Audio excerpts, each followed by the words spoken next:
স্বামীর সাথে অন্য পুরুষের সাথে স্বামী থাকা অবস্থায় কেউ জড়ায় না। যেহেতু আমার স্বামী 7 বছর দেশের বাইরে থাকে, আমার সাথে একজনের ফ্রেন্ডশিপ হইতেই পারে, কিন্তু ফ্রেন্ডশিপ থেকে সে আমার যখন একদম বিয়ের প্রলোভন যে বিয়ে করবে, আমার ছাড়া বাঁচবে না, তখনই তো আমি একটা সম্পর্কে জড়াই। 2 সন্তানের জননী হয়েও পরকীয়া প্রেমে জড়িয়ে পড়েন আখি আক্তার। তার স্বামী 7 বছর ধরে দেশের বাইরে থাকেন। সেই সুযোগে প্রেমিক জুয়েল হাওলাদারের সঙ্গে তার পরিচয় থেকে গড়ে ওঠে সম্পর্ক। দেখতেছি বিয়ে টিয়ে করে না, কোনো ইয়া না। তারপর আমি বলতেছি যে তুমি তাইলে একটা কিছু ডিসিশন নাও। তো ও বলে ঠিক আছে, তুমি তাইলে করো, 6 মাস অপেক্ষা করো। এই বিয়ে হয় না, কিন্তু ও তোমার সাথে তিন বাসা আপনি জানেন না কেমন থাকে। আমরা এই গত 6 মাস ধরে পটুয়াখালী একটা বাসা স্বামী স্ত্রীর পরিচয় ছিলাম।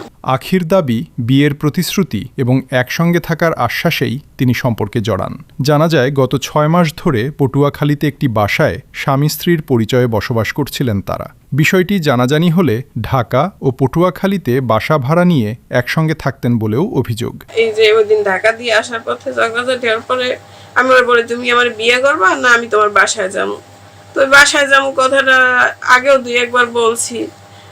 এই জন্য মানে ওই কথাটা শোনার পরে সে বলতেছে ঠিক আছে তুমি যাও।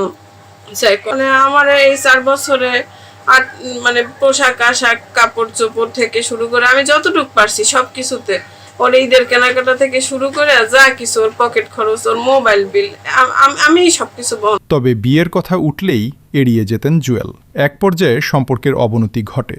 আখি আক্তারের অভিযোগ, 4 বছর ধরে তিনি জুয়েলের পোশাক আশাক, ঈদের কেনাকাটা, মোবাইল বিল ও ব্যক্তিগত খরচ বহন করেছেন। এই প্রসঙ্গে একটু বলি, আপনি বিয়ে যে করবেন, আপনার তো না বিয়ে হয়েছে, একজনের স্বামী, আপনার স্বামী আছে না বর্তমানে? তাহলে আরেকজনের বিয়ে করে কিভাবে? যখন থানা দিয়ে যে আমার ধরা পড়লো, ওই সময় আমার স্বামী দেখছে যে ওই যে কাগজ যেটা আঙ্কেলে কালামের আঙ্কেলে যে সালিশি করে দিয়েছে, ওইটার মধ্যে আর কি সবকিছু প্রুফ সে পাইছে। সে তো দেখতে চাইছে গ্যাঞ্জামটা কি নিয়ে হইলো। তখন বলছে তোমার বাসায় একটা ছেলে ছিল বিদায় তো তোমার আরেকজন এসে অ্যাটাক করছে।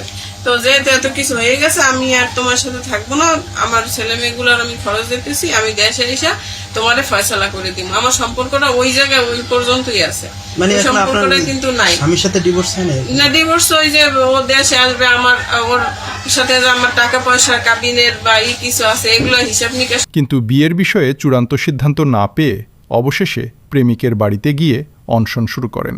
এদিকে ঘটনাটি জানাজানি হলে তার স্বামী দেশে ফিরে বিষয়টি মীমাংসার কথা জানান। সত্যন্তর দেশে আসতে হইবে, এই জন্য ওই আপনার ছেলে সন্তান কয়টা? আমার 2টা ছেলে মেয়ে। বয়স কতদের? তো যাই হোক, এখন আপনার চাওয়া কি? আপনার তো এখন ওই স্বামী এখন আছে, এক না?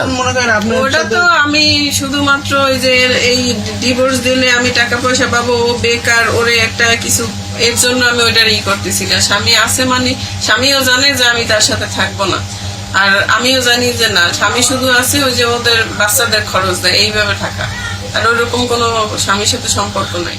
যদিও এখনও আনুষ্ঠানিকভাবে ডিভোর্স হয়নি, তবে তাদের দাম্পত্য সম্পর্ক কার্যত বিচ্ছিন্ন বলে জানা গেছে। তো এমনও তো হইতে পারে এই ছেলের পর আরেক ছেলের সাথে তো আপনি জড়াইতে পারেন।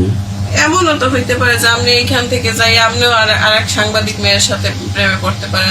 এটা এমন কখন কি হইবে এটা তো কেউ বলতে পারে না। এখন আপনার চাওয়া কি? বিয়ে না করে তখন আপনি কি করবেন? আমি ওর সাথে সামনাসামনি একটু কথা বলতে চাই।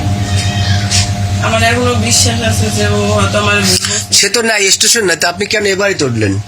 এ বাড়িতে আপনি জানেন তো সে নাই, তোর বাড়িও এখন নাই, এটা তো আপনি জানেন। যেহেতু আপনার তার সাথে আপনার সম্পর্ক, সে কোথায় যায় কি করে এটা তো আপনার জানা আছে।